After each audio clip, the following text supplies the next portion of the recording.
Course, please. Sure. Dear Heavenly Father, Lord, we just thank you so much for this day. Lord, we just thank you for all your many blessings for us individually and us as a county, Lord. And just pray that we continue as a court to seek what you would have to do for you here in Marshall County, Lord.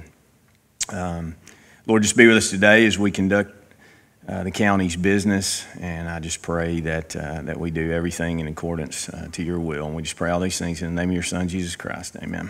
Amen. Pledge allegiance to the flag of the United States of America and to the republic for which it stands, one nation, under God, indivisible, with liberty and justice for all. All right, we'll go ahead and call Marshall County Fiscal Court to order June 7th, 2022. And I don't see Brian. I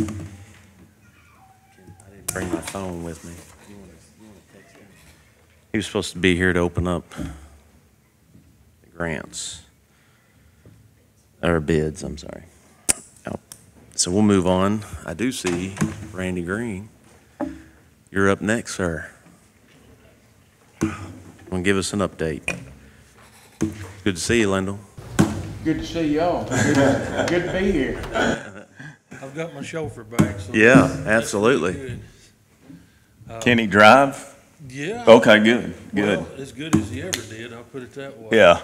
He got me here, and he's going to get me back, I think. Yeah, we're really glad. Old Lindell's had a hard road to hoe, and we sure are glad to have him back. Absolutely. I know I've missed him. I've had to work a little bit more.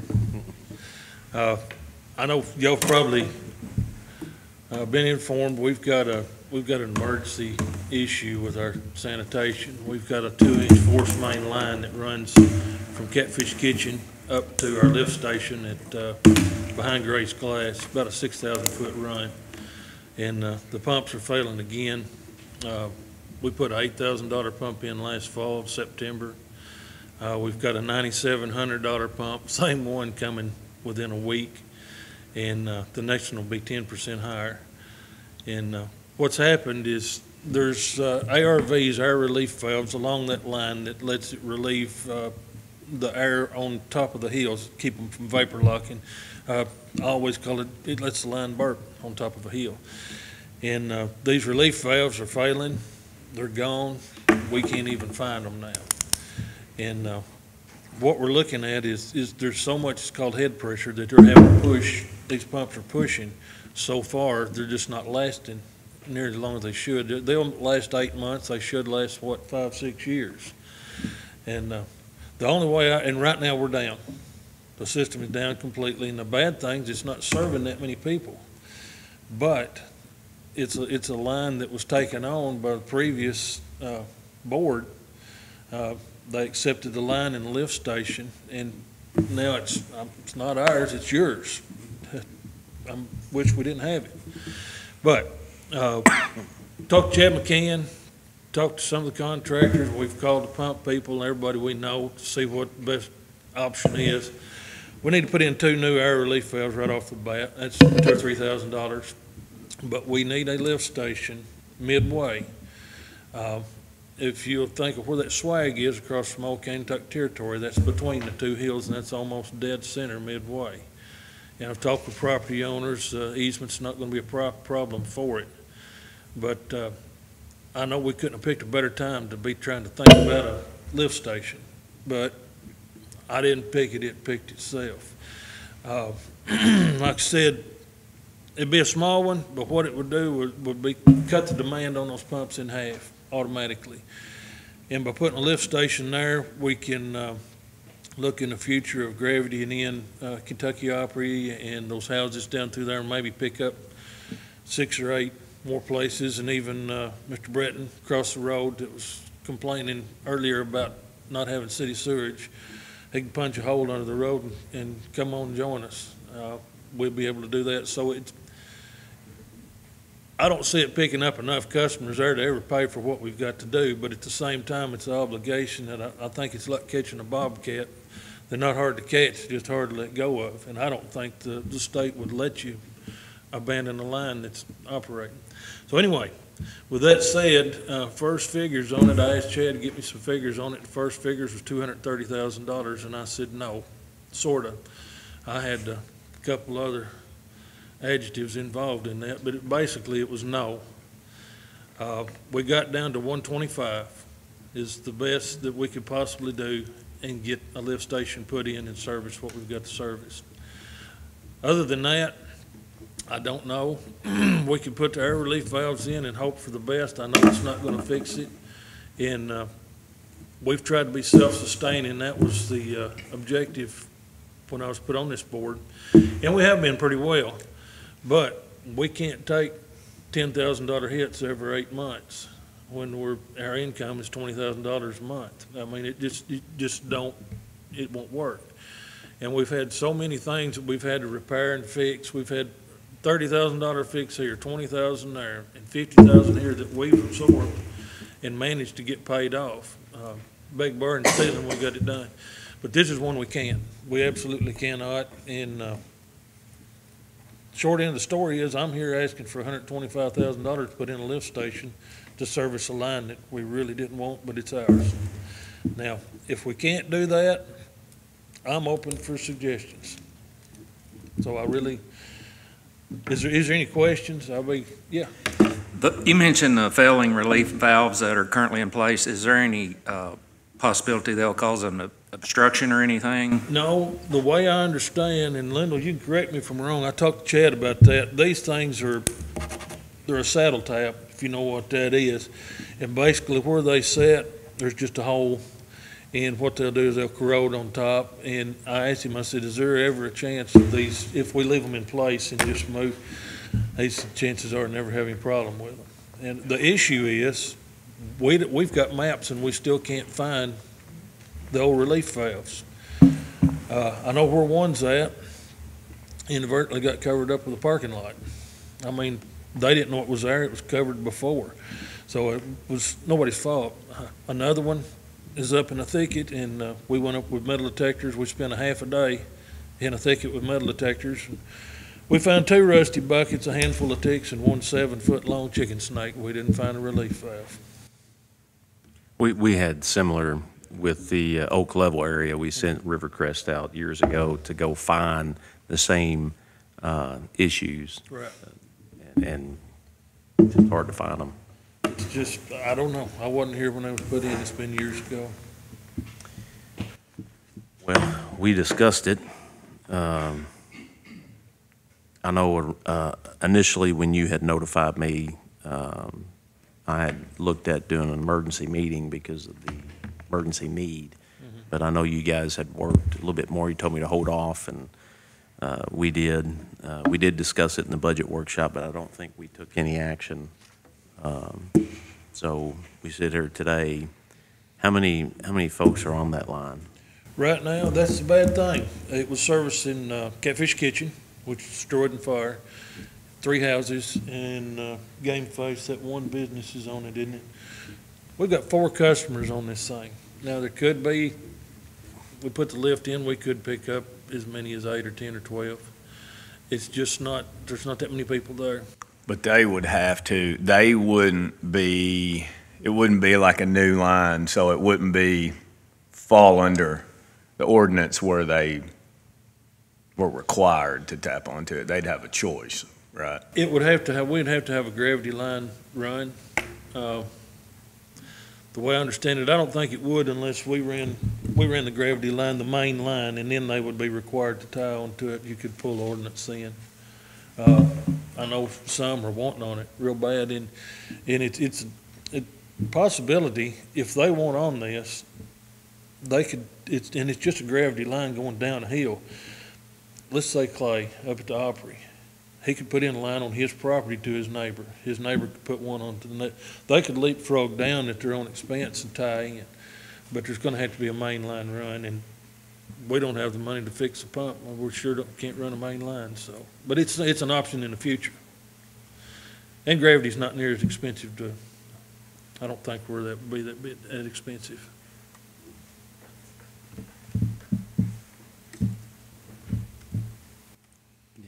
And if you go back to when you were put on the board, the number one thing that stuck out was you need customers.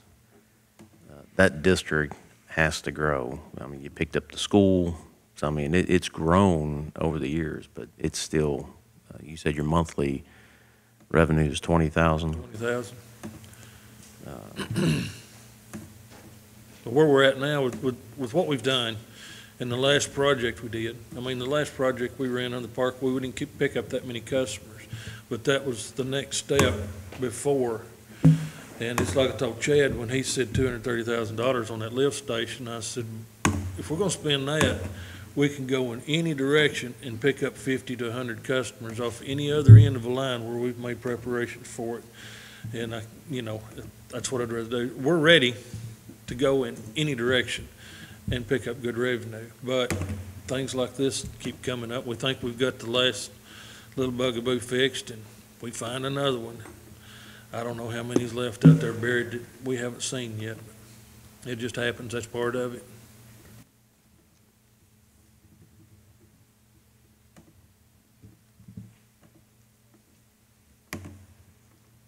I would suggest to the court that we look at, I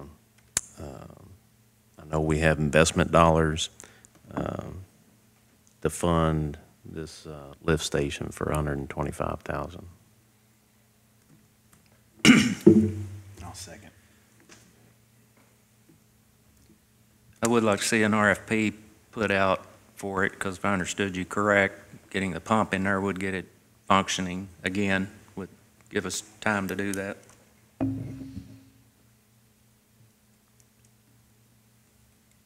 How much time? Well, on our side time, we don't know supply the way thing is right now. I mean, we've got a new pump coming in. The relief valves, we don't know. The supplies for putting in a lift, we don't know. There's just, right now, it could be months before we get what we need to put in a lift station. Just don't know yet. The pump will carry us. We've got the new pump coming in, and it will carry us. Now, that's $10,000 or $9,700 right there. It will get us by, but what's happening is we're decreasing the life of that pump from 5 or 6 years to 8 months. So we know what's fixing to happen when we put it in. When did you say the new pump's supposed to arrive? Lindell, you got any idea? Yeah, it's supposed to be shipped today. Today? Yeah, so I'm hoping this week or This week? first of next. What's so hard on the pumps, Court, is that's a set 170 foot of head, total dynamic head, from Catfish Kitchen up to where the 2-inch empties into the manhole. And that's for this pump, and that's the largest pump that I'm able to find from any pump maker. It's at its maximum pumping capability, the 170 foot ahead. You know, that's a 1.25 miles, and it's trying to overcome 2 big hills, and that line gets sludged up over a period of months, and we have to put some back pressure on it. We've done it twice to flush that line back out, but what it does is it puts so much hard pumping on this pump that it decreases its lifespan. And I started it up this morning. Sounds like a bearing's going out of it, but I mean, you know, like Randy said, we don't know how long, you know, a new pump will last. A new pump might last a year or 2, or it might last. This pump was put in when I was in the hospital in September. So, you know, that's just 7 or 8 months. Yeah. So Does Chad already have it drawn out, what we need? I think he basically knows what we need. He's working on it right now, but I think he basically got everything drawn out. And, you know, another thing you asked about time is one of the delays is we got permitting. So that's going to mean a call to Becker and see if we can't get emergency permitting on this thing. there's a lot of hoops to jump through to get it done, but if we want to move on it, we need to get started. Do you consider this an emergency? Absolutely. I know, I talked with Jason, the four, I don't know who the four folks that are tied on, but any possibility of backflow or failure on their end? I don't know. what it would do. I mean, if we didn't pump the lift station out 2 to 3 times a day, it would just run out on the ground, and We'd have can't a visit. that. That's That's on why it's an emergency. That's on the blue line or blue hole water Yeah. system down there too, so that's why there can't be a septic tank down I'd have to have another visit to my buddy Phil there. Yep. in Frankfurt. Yep. Been through that.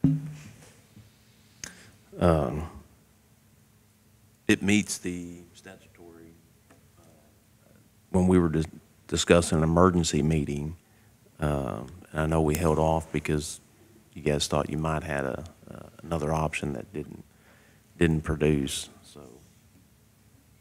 As far as moving forward, procurement. Yeah, you would declare as the executive that there's an emergency, and then there's a requirement for that being writing, and then file with Tim's office.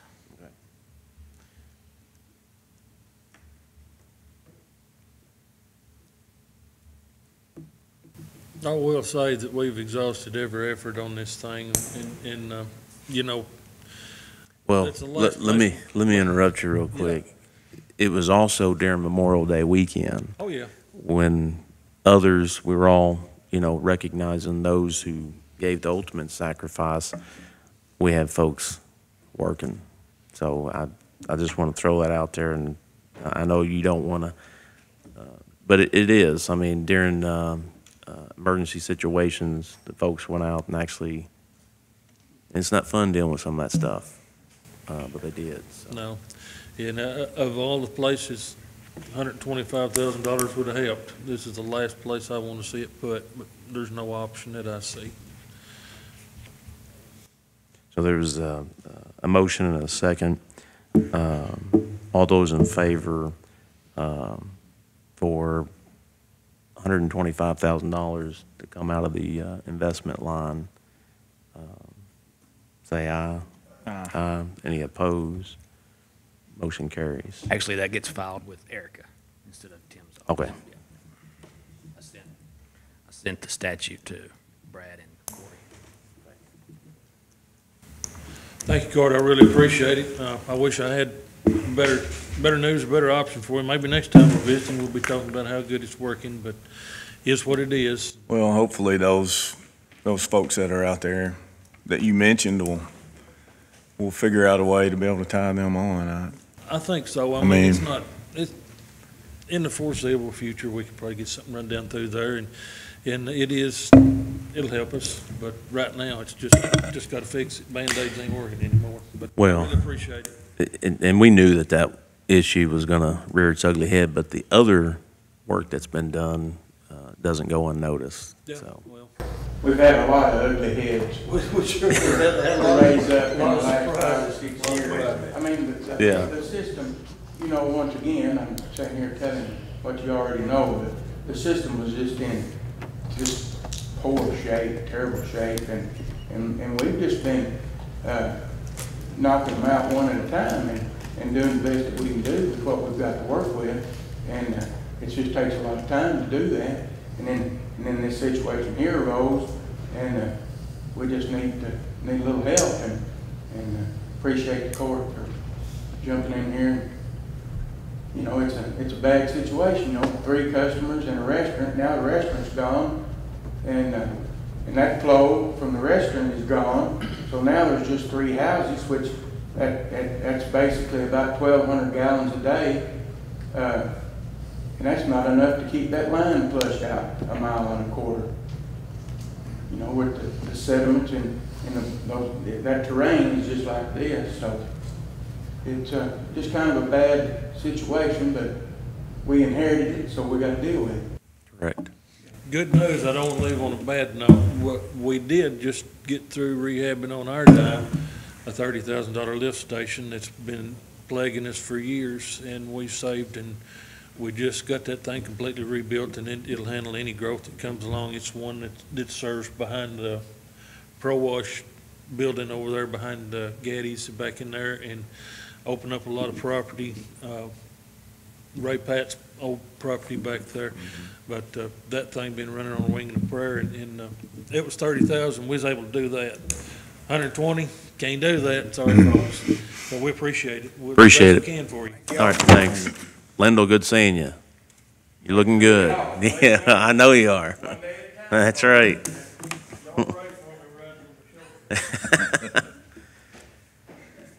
All right, we'll go ahead, Brian, come on, you're next. Yeah, I'll read the bid. Standing. This was advertised Thursday, May 12th, 2022 in the Marshall County Tribune Courier.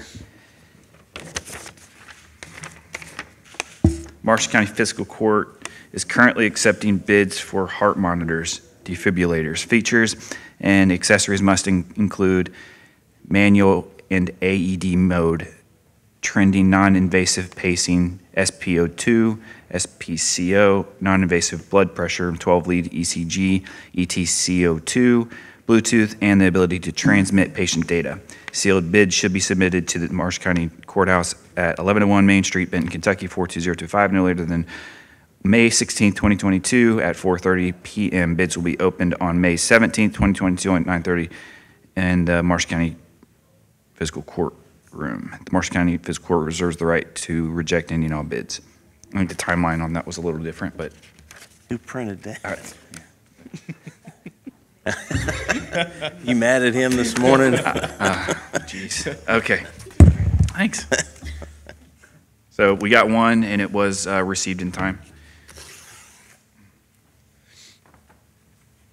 This is from Stryker. I'll read the amount, and then I'll hand it to Brian for review.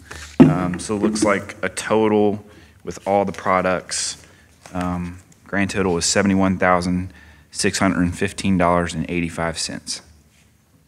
And there's a list of items on there. So,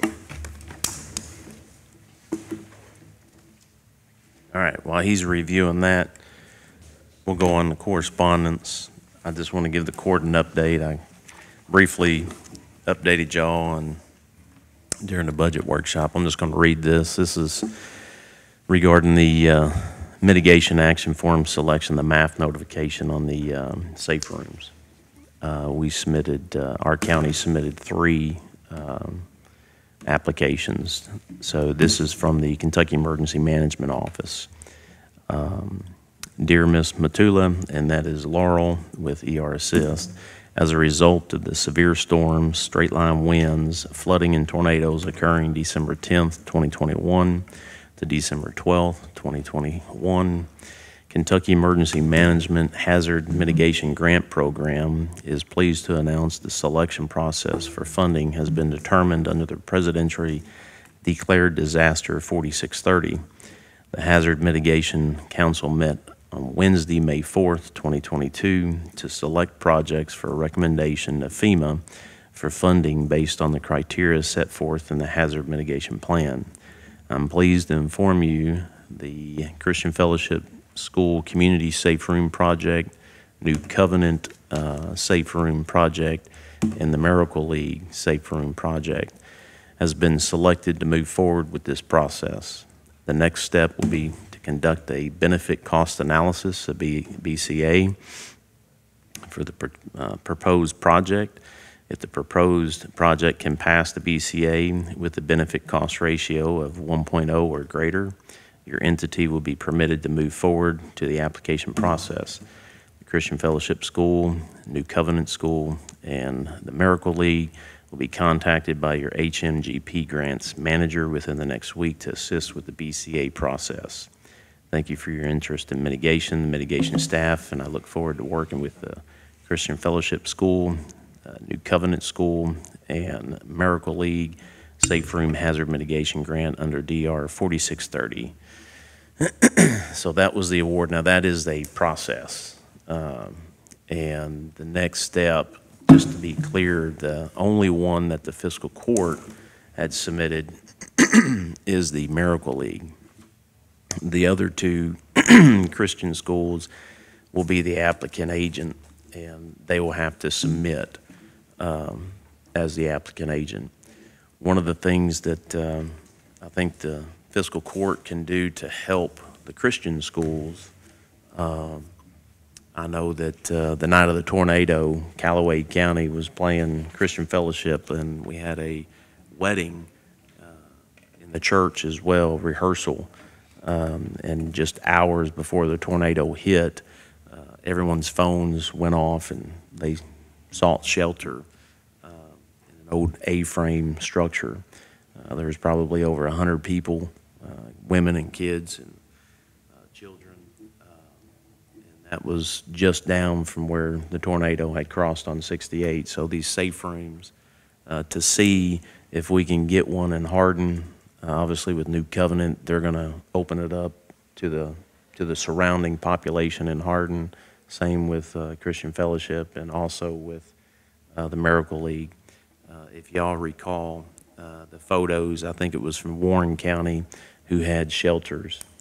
And they had posted on the actual shelter a number that they activated through the Emergency Management Office to where under a National Weather Service tornado, people that are driving by or live by, they can go to that shelter, and that code allows them to enter that structure. And it's only available during a national recognized disaster. So access to it is only limited. But that's just one example of how having these in the community, obviously it costs a lot of money. We can't put them everywhere in the community, but having it to where it's heavily populated or there's a lot of people, as we witnessed with our disaster on the 10th, it can happen quickly and it can be devastating. So is it, just out of curiosity, is it tied in some way then with the National Weather Service or our Mercy Management, so that that unlocking of it is automatic, or no? Does someone have to? Yeah, the EM office can actually set the code. Okay. So when they get their updates, then that's when they can set the code for all three of those, or would they just set the Miracle League? Well, yeah, for the example that they sent the photos from Warren, those shelters were in their park. So for like the Miracle League, that would be an option. Yeah, but the schools have, one of the conditions was to open it up to the public, and they're willing to open it up to the public, obviously. But that would be an opportunity for them to do the same. Yeah, I got you. Okay, just curious. But the process, I mean, there is the next step. They have to go through the BCA, and they have to meet that threshold. If they don't meet the threshold, then obviously it probably isn't going to get awarded. But this is just good news because we have the opportunity to have 3 in our community. Now, one thing that I think the court, how we can help the Christian schools is FEMA. You have to go through the process where FEMA, as this letter just stated, would recommend, they recommend that it goes to FEMA based off the criteria. If FEMA awards it, then obviously, just like everything else we have, you have to build it, and then you get reimbursed. And I think that's where we might be able to help the Christian schools with just that segment of the actual shelter. And these shelters are averaging about $1 million. So, and these dollars are very competitive at the state level. If I'm not mistaken, Laura had told me it's open up to all 120 counties.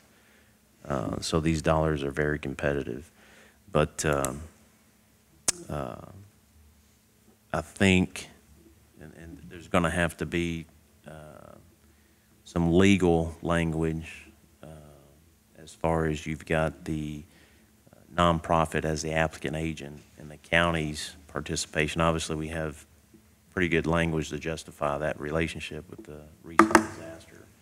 But if the court were to, for lack of better terms, front the monies needed for the construction through our line of credit, and then when FEMA reimburses, if approved, then we reimburse the actual line of credit. So that's pretty much the relationship. But I think we have to get through the BCA process first. So, but this is good news. The best thing is that if we get all three, which I think for the county, we would be very fortunate to get all three, to have that for any other type of disaster. And you know, having it there at the park too, with the Miracle League, if God forbid something were to happen during a baseball game at the Miracle League, I mean, we got some folks that definitely are challenged to get into shelter or seeking shelter. So it's kind of a twofold opportunity. So good news. All right, we'll move on. Okay. Yep. Yeah, we'll move on. Yep. Okay. Michael, when he shows up precisely on time. Correspondence. May personnel changes. Kelly Childs pay increase from 2116 to 2416. Andrea Fralix pay increase from 2120 to 2416. Gary Teckenbrock retired 5/31/22. Tracy Stevens, deputy coroner, effective 4/25/22 at $275 per month. Lucille Schmidt, deputy jailer, effective 5/16/22 at $13 an hour. Haley Sparks, position change from kennel worker to assistant director, wage increase from 1070 to 1013. There's an info sheet that we'll go over here in a minute on that one. Tess Moore, county clerk, summer help, effective 5/19/22 at $12 an hour. Samantha Lee, full-time dispatch, effective 5/18/22 at $13.70 an hour. Erica Jenkins, part-time dispatch, effective 5/18/22 at $13.70 an hour. Daryl Hughes, county clerk, summer help, effective 5/19/22 at $12 an hour. Robert Lucy, road department, seasonal, effective 5/23/22 at $12 an hour. Jamie Spears, dispatch, full-time to part-time, effective 5/16/22. And Danny Sutton, road department, seasonal, effective 5/16/22 at $12 an hour. Old business. Oh, yeah. You ready? Oh. Sorry to interrupt, y'all were rolling. I've had a chance to review the specifications. The bid that came in met all the specifications, so it'd be my recommendation to accept this bid from Stryker. Second. All those in favor say aye. Aye. Any opposed? Motion carries. All right, Thank you, guys. sir. Appreciate it. Sorry, Denise.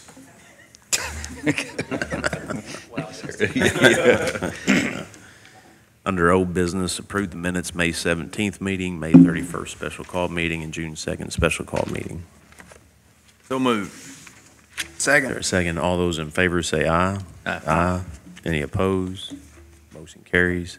New business, 2021 property tax settlement.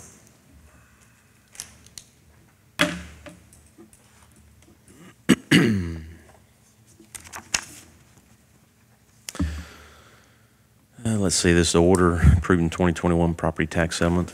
The Fiscal Court of Marshall County, in compliance with the state requirements, hereby approves the Marshall County Sheriff Eddie McGuire's settlement of 2021 property tax for the year of April 16, 2021 to April 18, 2022. Move we approve it. Second. Second. All those in favor say aye. Aye. Any opposed? Motion carries.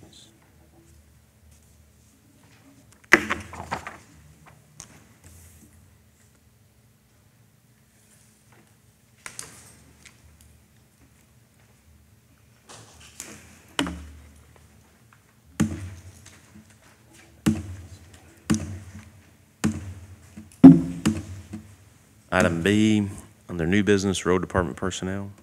This is the two seasonal mower followers. We just need to retroact this to when they started. So there's Robert Lucy, hire date of 5/23/22 at $12 an hour. Move we approve with the retroactive date. Second. There's a Motion and a second. All those in favor say aye. Aye. Any opposed? Motion carries. Next one is Jason Alexander. His start date was 5/16/22 at $12 an hour, same seasonal road department mower. Move we approve with that retroactive date of 5/16. Second. Motion and a second. All those in favor say aye. Aye. Any opposed? Motion carries. And then the last one is one that we discussed in the budget workshop. Jason Clark, he's the mosquito sprayer. We'll move him from, I think it was $12 an hour to $14.06 per the category that we designated him in. And with what date? With 6/1/61. Move we approve with the date of 6/1. Second. Motion is second. All those in favor say aye. Aye. Any opposed? Motion carries. And then finally, on the, animal control personnel, sorry. Yep. Item C, animal control personnel. So when we moved Haley from the kennel worker to assistant director, I don't think it was approved for her pay rate to reflect that. So her pay rate would go from $10.70 to $13.94 effective 5/16/22. So moved. Second. Motion is second. All those in favor say aye. Aye. Any opposed? Motion carries. Item D, designation of applicant agent. Oh, we do. I'm sorry. My laser. No. Yes, sorry. We do have a new hire for the animal control to move where Haley was. So this is just a replacement for Haley. It's Samantha Lavender, and she will start effective today at $12 an hour. So moved. Second. All those in favor say aye. Aye. Any opposed? Motion carries. Designation of applicant agent. Resolution, be it resolved by Fiscal Court of Morris County that Darlene Lynn, Morris County EMA Admin Specialist 2, is hereby authorized to execute for and in behalf of Morris County Fiscal Court, a public entity established under the laws of the Commonwealth of Kentucky, this application, and to file it in the appropriate state office for the purpose of obtaining certain federal financial assistance under the Disaster Relief Act, Public Law 288, 93rd Congress, or otherwise available from the President's Disaster Relief Fund, that Morris County Fiscal Court, a public entity established under the laws of the Commonwealth of Kentucky, hereby authorizes its agent to provide to the state and to the Federal Emergency Management Agent, FEMA, for all matters pertaining to such federal disaster assistance, the assurance and agreements printed on the reverse side hereof. One thing that I'll share in addition to this, dealing with FEMA, and I know that we had our staff dealing with FEMA in previous local disasters that have met the threshold. It can be challenging to navigate that process. So the designation of Darlene, and I know Brittany was one time, you were designated. I know you don't want to be, but going through that administrative process, for them it was painful. For me, it was just frustrating to watch. It is a process. As we move forward, I only bring this up now because this is a good time. We can designate an applicant agent, but when we have a disaster that may not meet a threshold like December 10th, they may be small thresholds that are met. Having somebody to assist through that, I think Laurel has made a very impactful presence with the December 10th disaster we've had. It may be something that we look at as putting ER Assist on somewhat of a retainer, for lack of better terms, so that our applicant agents, so that when we do put Brittany back as an applicant agent, she can communicate with Laurel. So I just bring that up. Wait until she wasn't listening. Yeah. Wasn't paying attention. Good job. So I just bring that up. This is a good time because Darlene is the same way. She's got a lot of information and experience, but there's just always an incident that requires a threshold or meets a threshold, and FEMA being involved, it takes a lot of hours. I think that's the biggest thing, is there's a lot of hours spent. So anyways, for the designation of applicant agent for Darlene, do we have a motion? So moved. Second. All those in favor say aye. Aye. Any opposed? Motion carries. Darlene can be applicant agent, and Brittany can be FEMA liaison. There we go. There's another camera right there.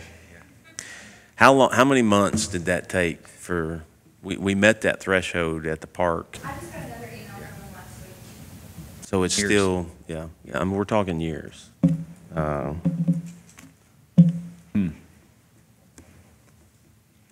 Let's see.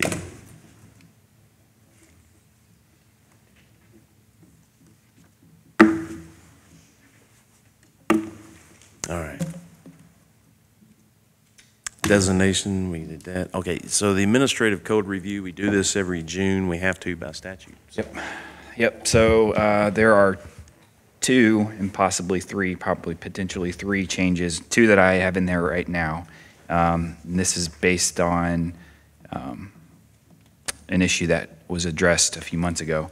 It's under section 5.2, scope of coverage, A, subsection 1. This is the language that's added. Well, I'll start with this. It says, what was written in there, all elected officials and their employees who have adopted their own administrative code. That's number 1 under A. And then to add to that, not with. What, 8? 5.2A1. And to add to that, we've said, notwithstanding any other provision herein, an elected official who elects to have payroll at his or her office administered by and through the Marshall County Treasurer's Office shall abide by any and all provisions herein regarding the accumulation of sick time, vacation time, compensatory time, use of FMLA, etc., including but not necessarily limited to utilizing any and all software and documentation requirements that the Marshall County Fiscal Court and/or the Marshall County Treasurer has adopted related to timekeeping and records keeping for all of the aforementioned categories. That's something that I think Jason, you've reviewed that and looked at that part of it. We looked at that a while back. Yeah, but we just never added it. We were going to maybe do a special provision to it, but we decided just to wait till June because we're a couple months away anyway.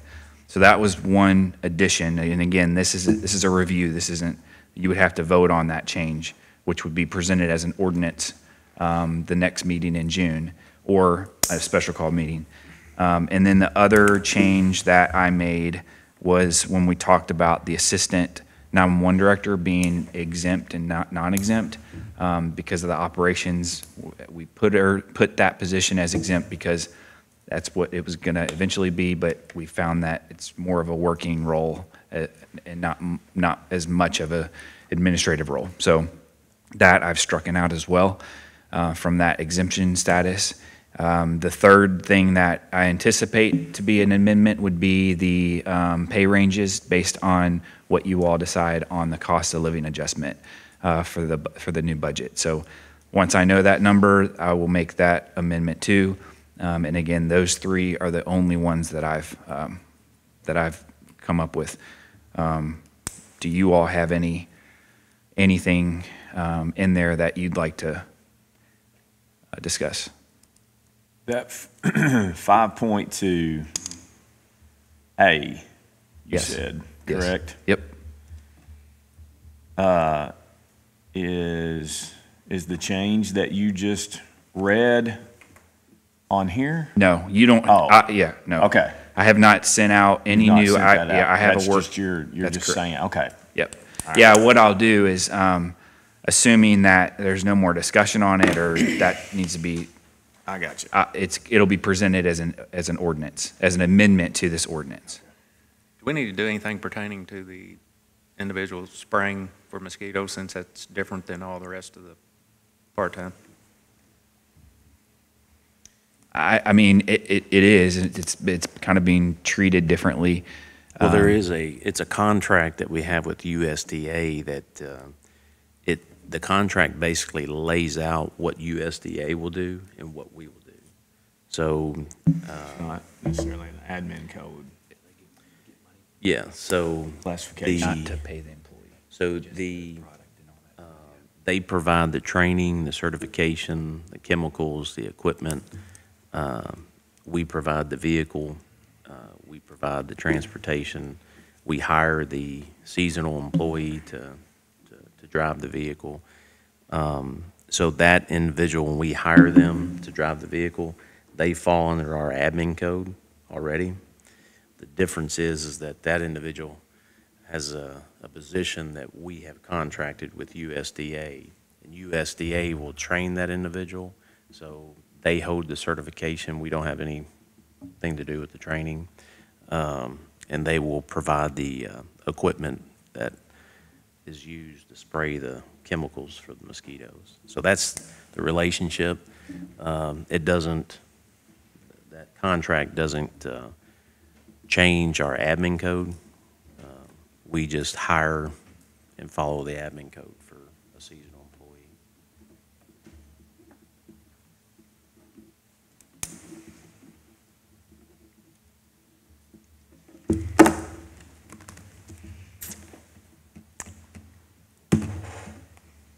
That is just the admin code review by statute. We have to do it every June.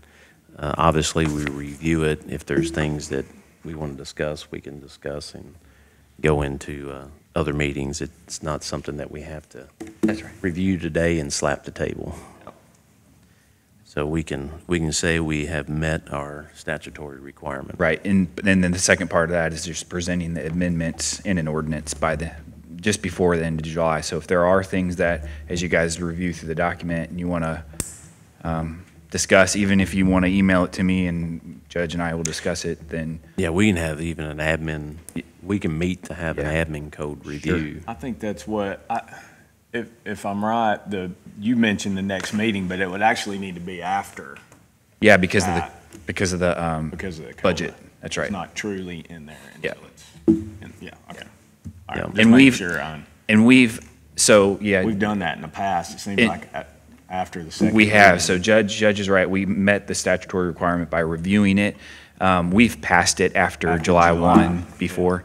So I guess the difference, and it's all about that statutory language, is that after June, you We all cannot can't.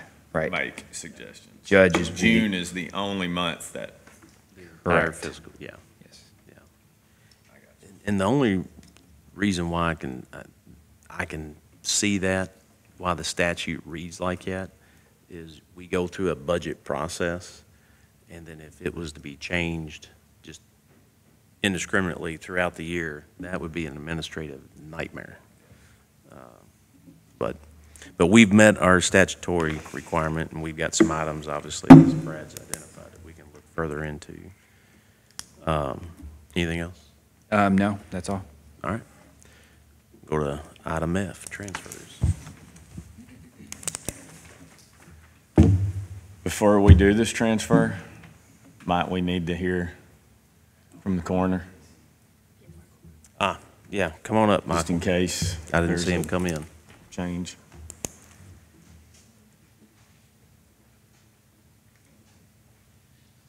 Good morning. Glad to, Good morning. thank you for hearing me. I think it was in August of last year, we had a decedent that was really in poor conditions. I won't go into all the details. She had absolutely no assets.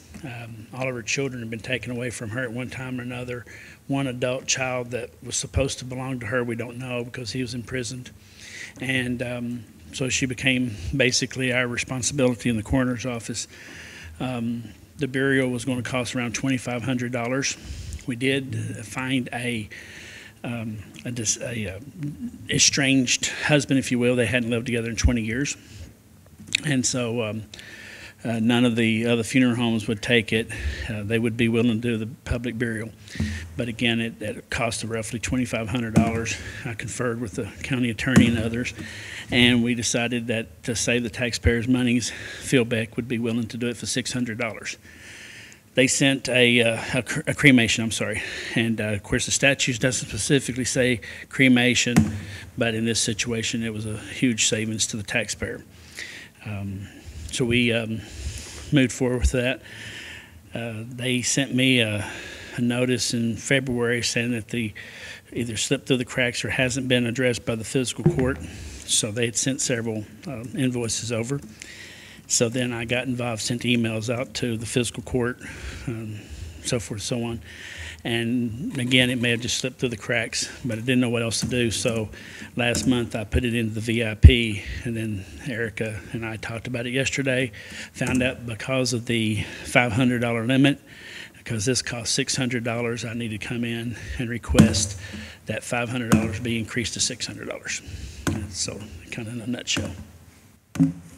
I've got a question on the, because I talked to Mitchell Lee, who obviously was the former coroner for many years, as far as situations like this. The estranged husband, is he still alive in Callaway County? That is correct. And the dilemma that we have is this. He didn't have to take responsibility in any capacity, even though he's a legal spouse. There was nothing in the statute that says he had to be responsible for the burial. She goes unclaimed no matter what. It doesn't matter if you got the money of Bill Gates, but if nobody claims your body to take responsibility for that body, it becomes basically, for lack of a better word, a ward of the state or the ward of the county. So ultimately, it's going to be our responsibility. Now, as I mentioned in several other communications, if we had an ordinance like McCracken County has, then we would never have to be here. But that's beside the point now. Well, so. but let's go back. She also had a son. Imprisoned. And you had to get documentation from the son, correct? We don't have to because she had a spouse. In Kentucky law, the spouse, albeit estranged spouse, is the responsible, the one that legally can sign off for cremation. Again, because I had advice from others, I felt that that was the most expedient use of the taxpayers' money. When I had talked with Mitchell, he had a totally different opinion. I agree. But I know what you're going to say. Yes. My concern is this, and it's not about a dollar amount. It's about the taxpayers of Marshall County paying. I know personally families who don't have much, right, who have had to make arrangements for their deceased family members. We probably have 10 to 15 cases a year, and we work with the funeral homes to try to let them pay the unclaimed body amount, which is $600 to $800. We probably, if we weren't diligent in our role as coroners and deputy coroners, chances are we might end up having 10, 12, or 15 of these a year. But we usually work with the funeral homes. We've had them in our morgue for 45 days, which completely, everything that goes with that. And but finally, the family will come up with $400 or $500, even $300 or $400, and then the funeral home will accept them. In this particular case, because of the imprisonment, because she had absolutely no assets whatsoever. And I reached out to, and I think me and you had texted back and forth, using a lot of conference calls over a couple of days, so we never did get closure on that part of it. Me and you texted back and forth about it. So again, Did you ever reach out to the husband personally? Well, yes, I think I talked to him and I asked him if he was willing. He was not willing to incur any of the expense, but to save the Marshall County taxpayers' money, he was willing to sign off on the cremation. Again, anywhere between $2,000 to $2,500 would be a public burial, because the grave opening is about $500. I've actually had a plot donated to the coroner's office some years ago, and I used it last summer on a public burial. Most of the funeral homes, when they do these, they'll even donate or find a dented casket that can't be sold, and then they'll give it to the victims, or so they do everything they can to save the taxpayers' money. The three funeral, well, now there's two funeral homes. They've always been really good with working with us. And so, again, I made the decision with advice to do a cremation versus burial at roughly like I said, $200 to $2,500. And I have been asking at various times, and I know for whatever reason it hasn't happened, but since 2019 I have requested an ordinance to be heard about an ordinance that identical to McCracken County's is within its a county ordinance. It won't necessarily supersede KRS, but it allows us to work with that. Now, Representative Imes, she last year tried to get this through the legislature where it allowed us to do cremation, but it didn't happen. So in absence of that, then we have to have an ordinance. And then in that ordinance, we can ask the family, if we do the cremation, we can ask the family to sign off. Now, they may not ever pay us, but at least we can, hopefully, if we get $10 a month for 3 or 4 years, whatever it takes, And so that's the benefit of that, as I've mentioned before in various emails. So basically, right now we're sitting here almost a year that this vendor has not received their money, and I think it's only fair and right to pay them.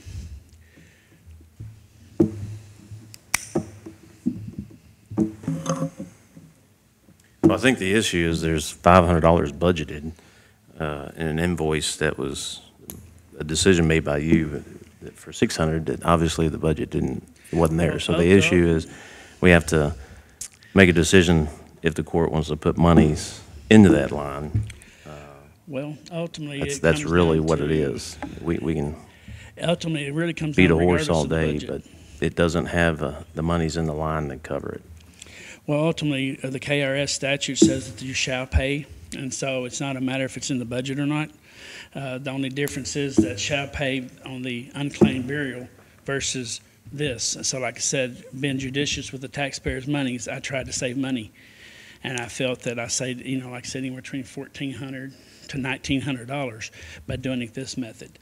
And so ultimately, I saved the taxpayers' money, because otherwise we would be sitting up here talking about a $2,500 bill that KRS states that you shall pay. I think it's 72. Is there I know we're making some transfers for something else. Is there $100 in one of his other lines that can be transferred to do the, is that right? The 500 is there. Am I right on that, Judge? Yes, Right. 500 in the pauper So we're burial looking for line. 100.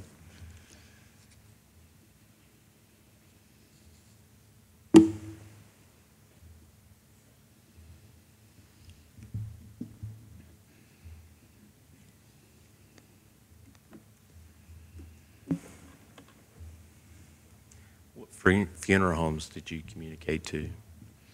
I communicated with Colliers. Is it cremation? Yes, I communicated with Colliers, and they wouldn't do it anymore at that rate for $600. They felt that their cost was more. I reached out to the former Marshall County Funeral Home, and he never replied, which is not uncommon. And then at that point, because of Colliers had turned me down, they didn't reply. I reached out to Brandon Orr, and he replied that he'd be willing to do it for the $600. Or he'd be willing to do it for the public burial. Basically, we've had, since my term of office, we've had 3 public burials. And each one of the funeral homes have taken the ability to do that. Now, one of the ones we didn't get the bill for because I worked diligently with the family, she was actually didn't have any family, but I worked diligent with them and with Colliers. They came up with like $800, so they did it for $800 that the family gave to Colliers. Do what? I was telling her to blink once for yes or twice for no. So yes, There's there is. $100 in his supply line that we could take out. Okay. Now, in the future, my opinion is there's funeral homes, obviously, that have rates.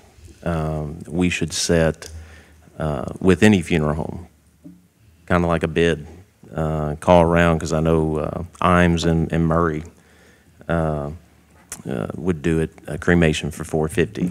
But the court needs to put in place an amount with the funeral home. There's counties that will actually call around the different funeral homes to get, but it comes down to indigent, with an estranged.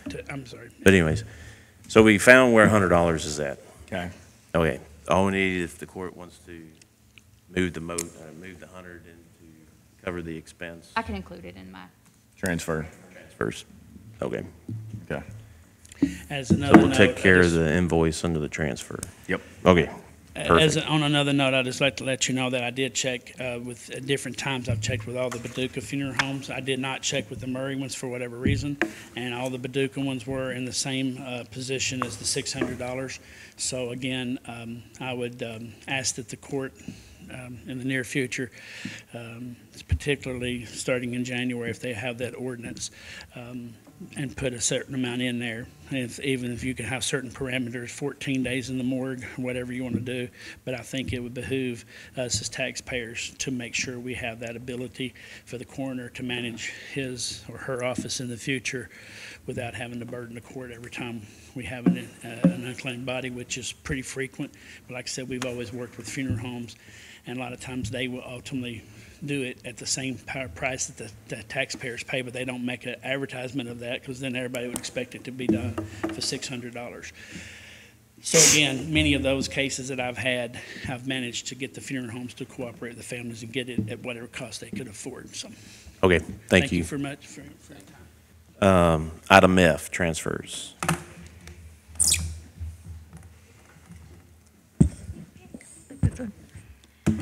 okay, the first transfer is for the coroner, out of supplies and into new equipment, $950. That's the department head request. The next is also a department head request from the jail to move $2,000 out of the MRT program, $1,000 into the clothing, $1,000 into staff uniforms. The next is to move $1,052.10 from fuel into the fiscal court miscellaneous line. This is, the state refunded us some money all on one check, and I need to write the jail commissary a portion of that check. So it needs to come out of that. I just chose fuel. If you want to change it to something else, we can at the end of this discussion. And then the last is the one we just discussed, the coroner supplies, $100 into the pauper burial. Move we approve the transfer. All those in favor say aye. Aye. Any opposed? Motion carries. That refund that I just talked about that I need to make to the jail commissary, it is not in the bills today. So if you, when you guys go to talk about that, if you can say with the addition of the check needed to be written to the jail commissary. So I can write that Is down. the Philbeck and Can? Do you need to add that too? It is not in there, so if you also want to add the invoice to Go Philbeck ahead and and Ken, pay I'll go that ahead and too. pay them.